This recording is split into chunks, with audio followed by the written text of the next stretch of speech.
With primary voting set to begin in just 2 months, a bipartisan effort to secure the nation's voting system is underway on Capitol Hill, led by Senators Amy Klobuchar and James Lankford, Democrat and Republican.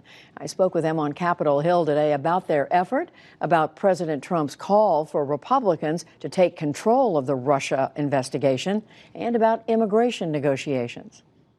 Senator Amy Klobuchar, Senator James Lankford, thank you very much for joining us. I first just want to make sure my eyes don't deceive me that there's actually a Republican and a Democrat sitting next to each other for an interview. That actually does happen more often than is captured by camera. It does, and even from Oklahoma and Minnesota. Right. So there you go. We appreciate your talking to us. Let's begin by talking about the legislation that the two of you are backing, having to do with election security. Normally, Senator Lankford, people think about ballots and how they're counted.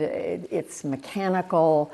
Why is that a priority right now? It's a priority because in 2016, the Russians tried to interfere in our election.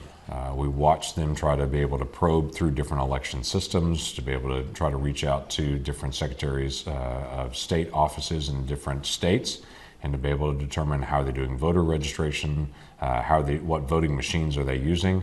We should take that as a good, fair warning. That we should be aware that there are outside entities that do mean to do us harm and try to interfere in our democracy, and we should be better prepared for that in the future. So, Senator Klobuchar, what are you trying to do with this bill? We are trying to help the states to shore up their election equipment. This was basically a cyber attack from Russia, and we know that. Our intelligence agencies have very strongly, under both President Obama and President Trump, made that clear that they tried to get into our elections. 21 states, including the 2 of our states, there were attempts made to hack the states. So what we do with the bill is this. First of all, better sharing of information. It's unbelievable to me that it took months for state election officials to find out that a foreign government had tried to hack in. So this bill says you've got to share that information, have someone designated in the states that can get this classified information, and secondly, giving them some resources to scan for vulnerabilities, to get the right election equipment, and also backup paper ballots, which I think would be very helpful for a lot of these states. 42 states haven't upgraded their election equipment in over a decade, and Russia knows it. I think, Senator Lankford, a lot of people hear paper ballots and they think, wait a minute, that's the way it used to be. Are you talking about going back to the way it used to be? People are thinking of hanging chads in Florida in 2000. So there's a lot of varieties now. Really what we're trying to do is say we should be able to audit an election, that after the election is over, we should be able to evaluate. If we find out that some outside entity was trying to interfere in the election, everyone will immediately back up and say, did they get in? So there has to be able to have a way to verify that. So it could be a paper ballot and an optical scanner. It could be a digital machine, as some of them have now, that you punch in your ballot and it prints a piece of paper to confirm, is this really what you voted? You push yes, and then it locks off a paper ballot as well as your electronic. There are lots of ways to do it.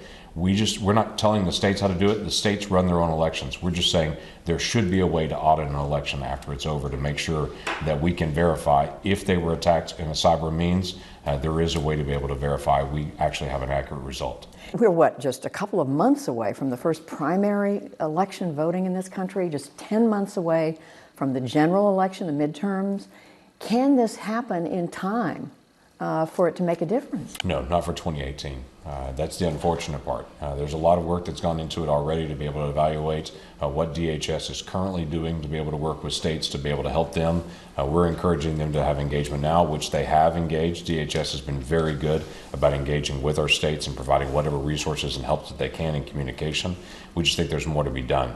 But the states already have their election equipment right now for the 2018 election. They're not going to change it right before the election, but we can be prepared for the next presidential election and have it in place, and we can start cooperation sooner. One more point, that the 2 things that could change immediately if we can get this bill done, either in the omnibus or very quickly, would be 1, they could get some money for screening for vulnerabilities of their existing equipment, and two, as James just pointed out, the sharing of information and just putting the stamp of Congress on this and saying, you must do this, you've got to share this information, and it has to happen now. But it sounds like the bottom line is that the state election systems are vulnerable this year to Russian hacking or hacking from other countries. 21 states, I mean, that's a lot. Yeah, we don't necessarily know the level of engagement. Obviously, 21 states were probed. Most of those states, the Russians were not successful in getting through to the system. They were trying to get into the system. Oklahoma is one of those they were trying to get into. They weren't able to actually penetrate the system. The important thing is we're better prepared and that we're aware that we're not just trying to be able to guard and protect security information after it's over. We have to be prepared beforehand. Our states will be better prepared the next time. We want to make sure, though, that we're actually better prepared. But not completely safe from interference this year. Well, and we know in Illinois they did get into the voter data. But what the information we have so far is that this didn't change votes, but they simply attempted to get into the data. And we don't want it to go the next step in the next election. And that's why, remember, while we're doing this, the states are doing a lot of things on their own, but this has to be a national priority. But you're saying this year states are vulnerable. States are vulnerable if they don't do the work that they need to do ahead of time. There are 12 states that cannot audit their elections, and that's one of our challenges. We don't know vulnerability. They may not be vulnerable at all, but if there's a question after the fact, they can't audit their elections afterwards to verify that. And we think that's very important.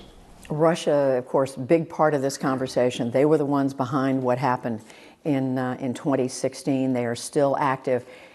The president today is tweeting that the Russia investigation, which is connected to this in a way because the Russians ended up trying to help his campaign, that investigation, he's calling it the single greatest witch hunt in American history. He's calling on Republicans to finally take control. In other words, get this over and done with.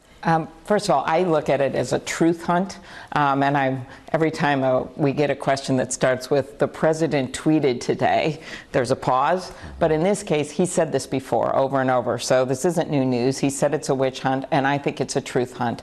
Mueller is someone that has been first appointed by a Republican president, has broad support, and is simply trying to do his job. And I think it's important for this country that we get to the bottom of what happened, regardless of what the president tweets. But when the president says Republicans finally take control, how do you read that? I don't know how to be able to read that, what he means by that. I would tell you I serve on the Intelligence Committee. My responsibility is to not try to be a partisan in that, is to go after the facts on that. The facts need to go where the facts go. We need to follow the facts wherever they may go, to be able to get as many of those out as we possibly can, to be able to run down every lead. Again, to be able to establish by the end of this some sense of bipartisan support. We've looked at everything, and this is where we are now. One other issue I want to ask you both about quickly, and that's immigration. Senator Klobuchar, the president, had a kind of a remarkable session at the White House yesterday. Senator Lankford was there. But what I want to ask you is, the president said at one point in that meeting that he thought there should be a movement directly to address DACA. This is the measures to protect young people who came to the United States without documentation. That should be dealt with, and then comprehensive immigration reform. How did you interpret what he said? To me, the immediate emergency is DACA because of these 800,000 kids, that 97% of whom work and are in school in this country, and then you can go to comprehensive immigration reform. So I viewed it as a positive. It has to be done with border security. Now, even the president yesterday said he's not talking about a 2,000-mile wall, but there are sections of it that we should have authorization for. Quite frankly, most of those are already authorized now. There's 650 miles of wall that currently exists that was authorized in 2006. Senator Klobuchar, is that going to fly? I think there'll be some negotiation on border security. It wouldn't surprise me if there'd be something in there with border security, but this wall along the whole border, there's a number of Republicans who are opposed to it. There's issues with that. But what I found remarkable about yesterday was just the openness to a discussion, but this focus also on comprehensive reform. Are we going to see more Republicans and Democrats working together on other issues? I think we should. We have a lot of fun doing it. Yeah, there's a lot of areas of common ground. My great frustration right now in the Senate is we're not voting on a lot of legislation. We're doing so many things on nominations, they're taking so long. We're not getting to anything on real voting on other legislative issues. There are so many issues of common ground that we have that if we had the opportunity to be able to come to the floor, debate it out, have a real vote, they would pass with 70, 80 votes. But it's just getting to that point that we can start getting us back to voting again. Pharmaceutical issues, the price of prescription drugs, issues with apprenticeships. There's just so much we could be doing, and I'd like to go there as well. Well, we appreciate both of you sitting down to talk to us today. But we won't talk about college football versus the Vikings right now, but the Vikings are doing really well. Right. Senator Klobuchar, Senator Lankford, thank you both very much. Thank you. Appreciate it.